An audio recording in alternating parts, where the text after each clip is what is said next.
that actually red line defending. I think it's like.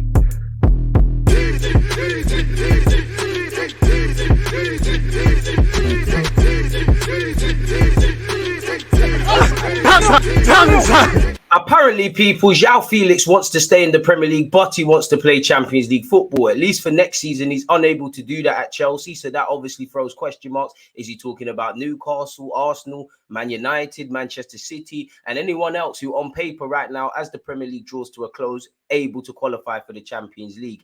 Make sure you're smashing the like button, leaving a comment after the video, commenting in the video section while this is premiering, people. We're going to go over the latest talking points and transfer news. We're going to go over Mikel Arteta's press conference, etc., etc. So let's kick off with what you can see in front of me. Joao Felix is keen to remain in the Premier League next season, but wants Champions League football, which Chelsea cannot offer. Although Blues-bound Mauricio Pochettino wants to keep the Portugal star. Now, I do think with the exclusion of City, at least under Pep Guardiola, as it's gone from being a top 4 to a top 6, probably going to be a top 10 in the next couple of years. Every team, even my football club, even though we're hitting it off, I think every club or every player needs to consider that while you get paid a lot of money in the Premier League, while it's very competitive, you're going to miss out. You know, again, Chelsea are going to miss out. United are going to have a year. We've had a couple of years. Spurs, I wouldn't say they're a big club, but them.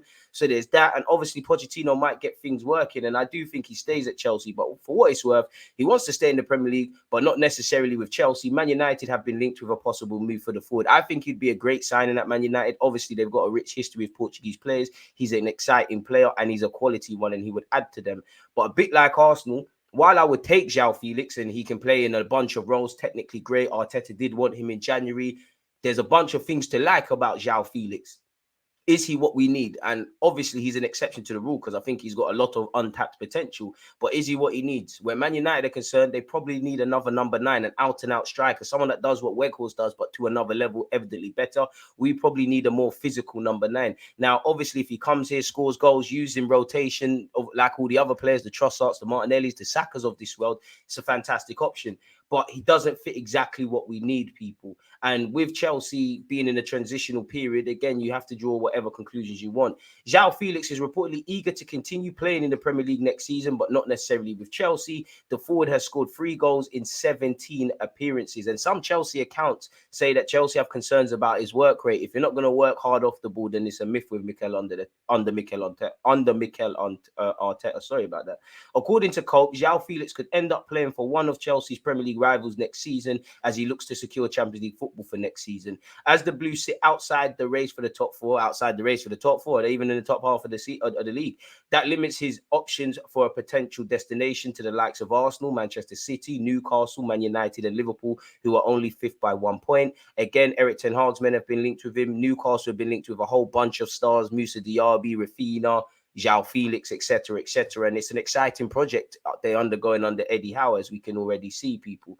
It's expected Felix will start pre-season at Atletico as he finds his next club is likely to be a lengthy process. We all know Chelsea have had a terrible time, so make of that what you will and let me know your thoughts. We've been linked once again with Tyler Adams. You know, we've been linked to him when he was at RB Leipzig. We've continued to be linked with him, potentially us and obviously a couple of other clubs. Apparently will take 20 million. I guess he'd be a good option in the squad, but I don't think it makes sense really and truly to bring him in. I don't think he's the curtain raiser we need. Nonetheless, there's that. Again, we spoke about this yesterday, but the Athletic have spoken on Kyle Walker-Peters to Arsenal and how we're looking at him. Kyle Walker-Peters changed reps last year, moving from YMU Sport to CAA Stella and joining close friend Dele Alli, agent and brother Harry Hickford. He fulfills the homegrown quota and can play in both fullback positions, making him an attractive proposition for Premier League clubs in European competitions. To be fair with you, Spurs shouldn't have let him or Marcus Edwards go, or that you at Chelsea played well against us. So we've been linked with him. Although he spent 7 years at Tottenham, a move to the other side of North London would not be a complete surprise. Last summer, several suitors monitored the defender as no progress was made over a new contract. Allegedly, Everton were interested. Man United and Arsenal are keeping tabs on the guy. Using Smarter Scout, which gives players a series of ratings from 0 to 99 relative to either how often they perform a given stylistic action or how effective they are at it compared with others playing in their position. We see an acute upturn in Kyle Walker-Peters' attacking output when he is moved to left back. So that could be a good squad complementer as well. And he has been capped by England. He is homegrown,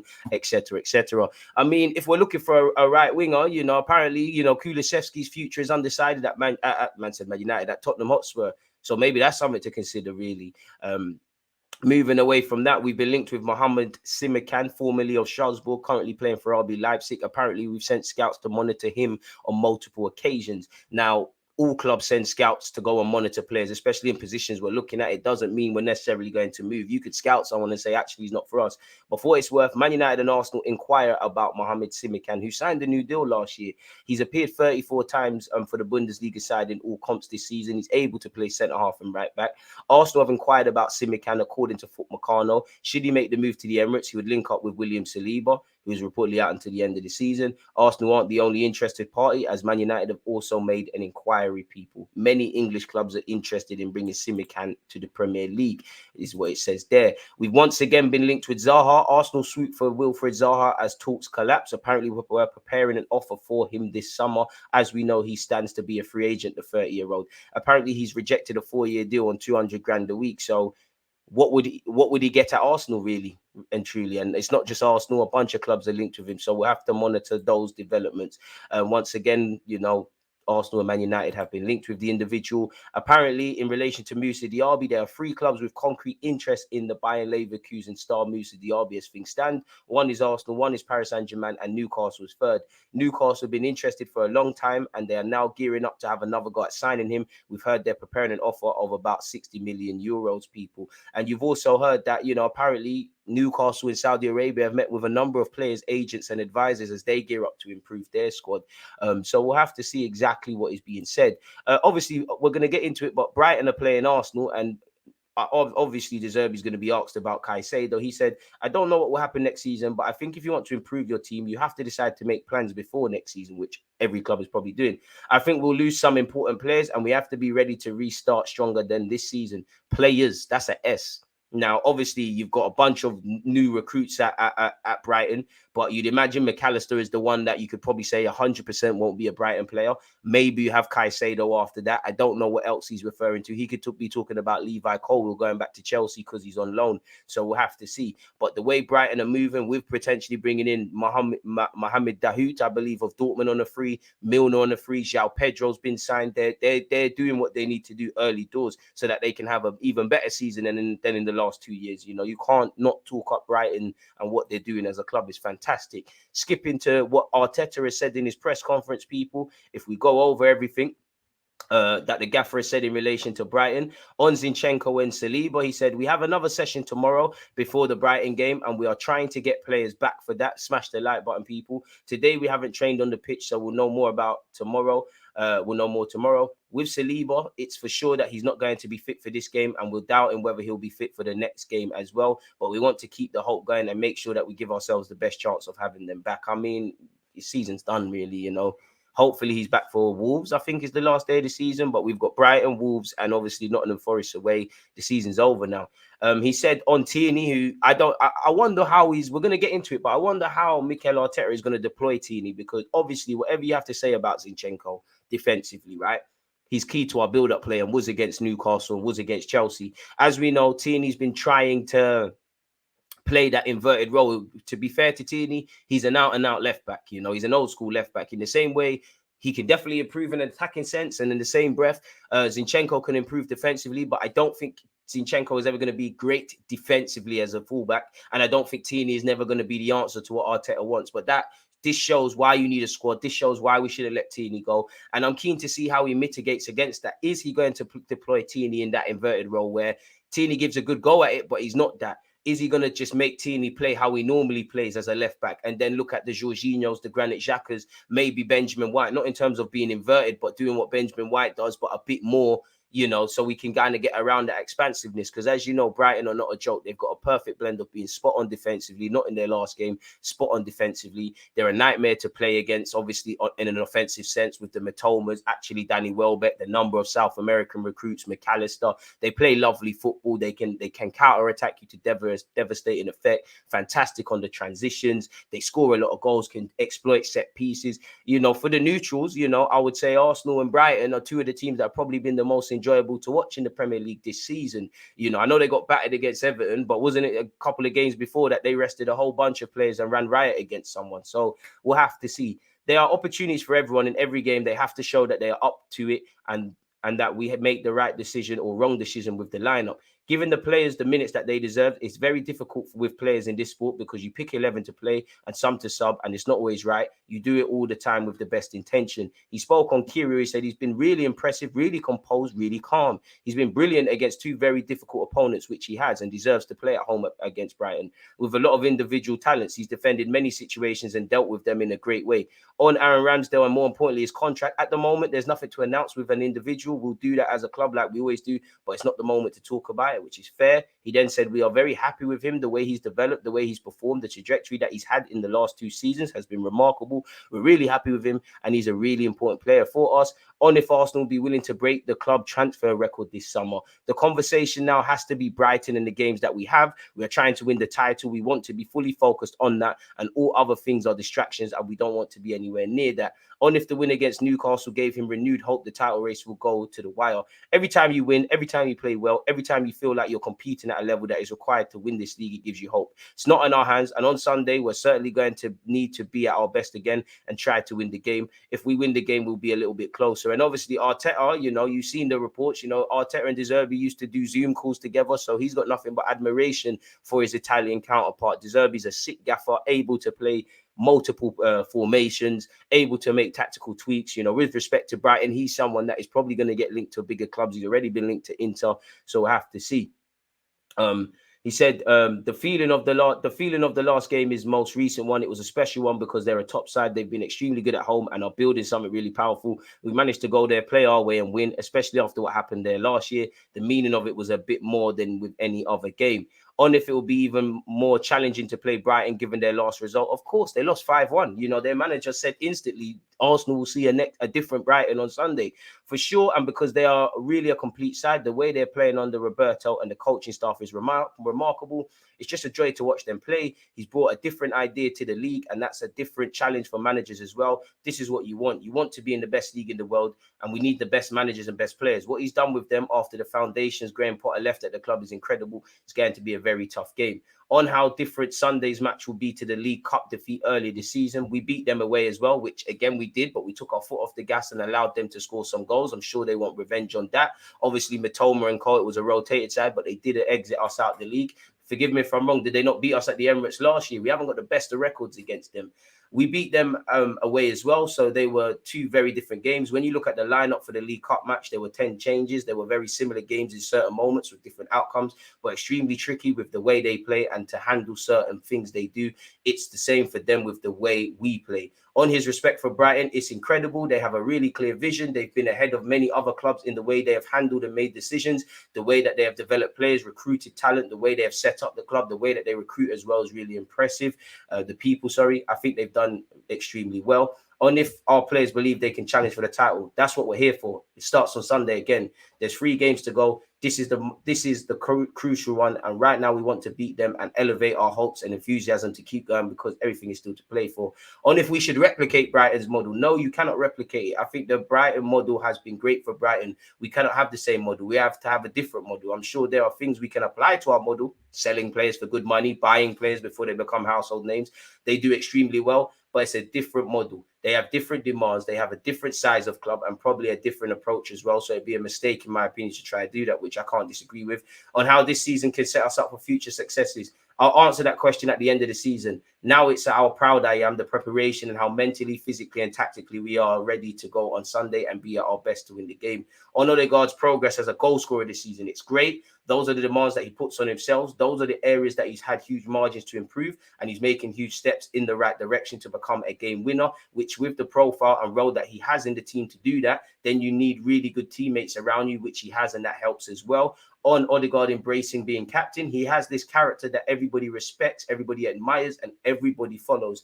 He does it in his own way. There are many ways of leading a team. He has a unique one because he's his own one, and we don't want to take anything from that. We are really happy that he represents the club in the way that he does, and the team and every individual. He needs to continue to develop those skills in the best way because the demands will keep increasing, and his role hopefully as well. Smash the like button, let me know your thoughts. On our confidence, he said, playing well by being on top of the game and individually raising the level that has been something critical and really important when you get to this stage of the season. Once you've done that, that's a huge impact on the team's performance. The team has been playing well, scoring goals and winning matches, so it's a good mixture. Obviously, we know there was frustration. We know Brighton's a competitive team, so we can skip that out. On if he has to remind all the squad that they may be called upon to play in huge games. We discussed that 6 months ago. To win a championship or a big tournament, you're going to need all your players and have the capacity to deal with injuries, bad decisions and personal problems. The squad has to have the capacity and quality to absorb and overcome those situations, and they are coming, unfortunately. On parking contract talks and focusing on the season, where we are with each individual is different in terms of timing, but the clarity is there. We have communicated with each of them what the intentions are, and we are trying to get that done quickly as possible, but without losing any focus. He then was asked on Xhaka leaving. I'm not going to reply to certain stories, but I'm extremely happy with Xhaka. I think he's having an incredible season, probably the best he's having at the club, and we are really happy to have him. Martin Odegaard has spoken, people. He said, I was pleased to get some goals in the last couple of games. Xhaka did so well in this Chelsea game. He gave me 2 great passes for my goals. As soon as I see Xhaka attack the space on his left-hand side, I knew he's going to put the ball in. Then it's just about me in the right areas and trying to hit the target. Again, being a good footballer is about thinking. I was delighted with my goal at Newcastle too. It was my 15th goal of the season, and I'm pleased with that. But of course, I want to score more. I never set myself targets at the start of the season. I just want to focus on what I can do, and that's being in the right areas at the right time. I want to have the right mindset to be dangerous in the box. It's true, I've been practicing my finishing for a long time, so it's good to see the work I'm putting in pay off in matches. I think scoring goals should be part of my game anyways. Everybody wants to score goals, but as I've said many times, the main thing is to help the team. If that's by scoring goals, then that's great, but to assist and create chances is also good for them. That's what I need to keep doing. I'll carry on working like that, and I'm sure the goals and assists will come. I can get a lot better with that too. This year, I've missed so many big chances. Yeah, against Everton, I remember. So I could have scored a lot more goals. Also in the game against Newcastle, I should have scored another one just before halftime, which is true. You and Martinelli and Saka. So there's still a lot to improve. Hopefully, I can keep scoring and getting better at finishing along the way. I know it's been a long time since we've had 2 players score 15 in a season. And you look at Saka, Martinelli, Gabby Jesus, Eddie, Leao as well. We have more players taking responsibility, scoring goals and being in point for the team. Also, there's Nelson and Granit, who have scored more goals this season and is getting more assists. It's important that it comes from all over the pitch because that makes it hard for teams to play against us when we are more unpredictable. We want to keep that going today against Brighton, which obviously is on Sunday. They have a very good team, as we all know, and have been playing at a really high level all season. The way they play out from the back especially is very good, and also how they press. They are a very intense team, and they play a lot of man-to-man as well. So man marking, pressing, intensity, we know this, and we need to take heed of that. It's going to be a tricky game, but playing at home in front of our supporters means hopefully we can help. You can help bring us through again. So there you have that. Obviously, we've seen that. Obviously, if you don't know, during our tour in America, we've announced that in LA we'll be playing Barcelona, people. That will be on Saturday, July the 22nd, people. And again on the Wednesday, the 19th of July, people will be playing against MLS All-Stars. So if you're in America, or you have plans to do that, go and get your flights booked. Ramsdale was won Premier League save of the month in April for his save against Mohamed Salah in the Liverpool game, people. Feels like that was such a long time ago, people. Apparently, Mikel Arteta said we're nowhere near where we can be. We are still very far. We can be much better at a lot of things, huge margins. We can be much better in our build-up, attacking man-to-man situations, attacking open spaces, defending deep, set pieces. We have huge margins to do in terms of game management. A lot of things we can still do much better. It's a lot of things we have to see for improvements because we don't have a single player who has reached his peak, not one. When that happens, we as coaches have to understand what can we do to get them better. which I respect. And he replied apparently to something. He said, yeah, to the suggestion to his players were not yet ready to execute all the plans he would like to put in place. There are times to put players in those moments, and now is not the moment to do that, in my opinion. Big him up, man. I like what I see from the team right now. I think the energy is good, the mood is good, the confidence is good, the relationships are back, players are getting in form again, and you can sense that in training. Big up the gaffer, because I don't think anybody can disagree. We've seen this already. I ain't trying to miss anything. So yeah, from a tactical point of view, I've purposely left out, I should have put the keeper's name, but apparently Webster won't be playing for Brighton, so I've left out the centre back, and I don't know if they're going to go with Undav, which is to say Undav, not Undex, or Incio. But either way, Brighton are an exciting team. Former Arsenal boy Danny Welbeck, he's a nightmare to play against. He'll work the channels, he's physical and all of them things. Mitoma's got a good scoring record against us, and he's probably got put nightmares into every fullback into this league. Esteban will get forward and obviously do stuff. Dunk is fairly competent. They're all confident playing out from the back. The two men, Pascal Gross has done well at right back.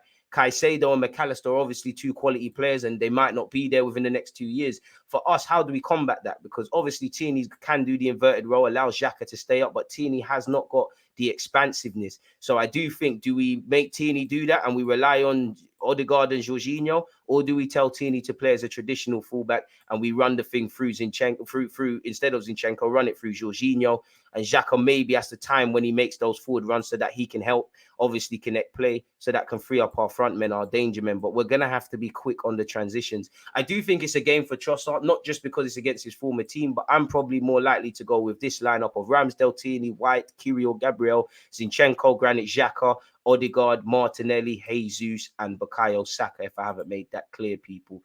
We've seen that already. Roberto De Zerbi has spoken about Trossard. He has said, what's been said here, people? In fact, where is it?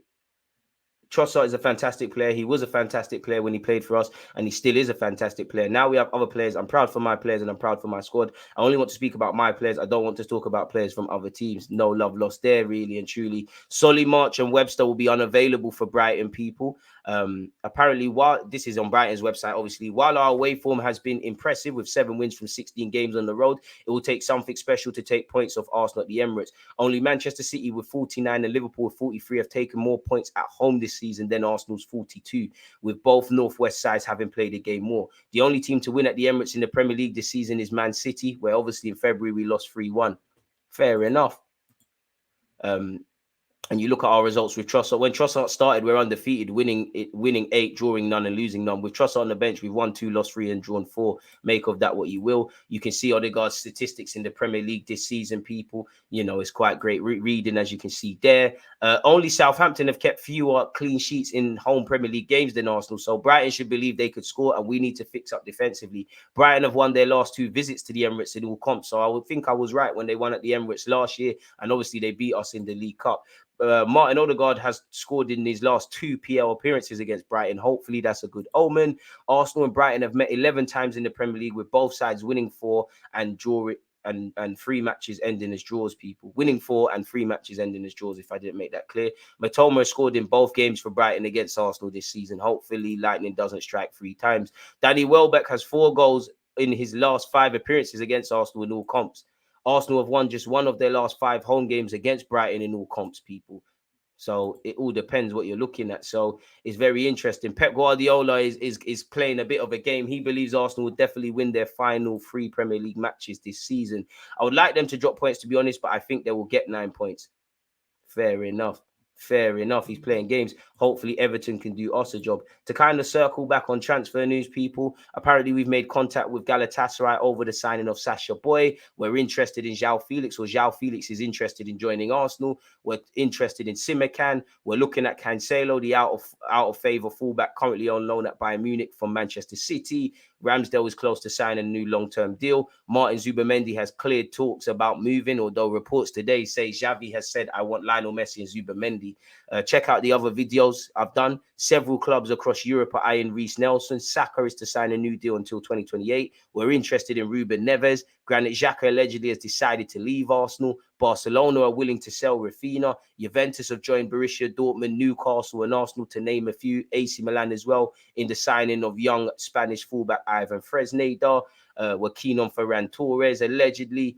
So we'll have to see. We're ready to break the bank this summer, and we've identified Diaby as a top target. So make of that what you will, people. Again, let me know your comments. Leave a comment under the comment section, please, people. Help the engagement. Don't forget to subscribe if you're new here. Smash the like button, turn on your reminders, and I'll see you all tomorrow to do a watch along for Arsenal versus Brighton. Kickoff is at 4:30, so you can join me on Twitch. Make sure you're following on that, on YouTube an hour before, which will be 3:30. Enjoy your weekend. Stay blessed. Stay safe. One love for listening to my thoughts and offering your own. Take care. I'm out. There's always that actual red flag, defending. I think it's like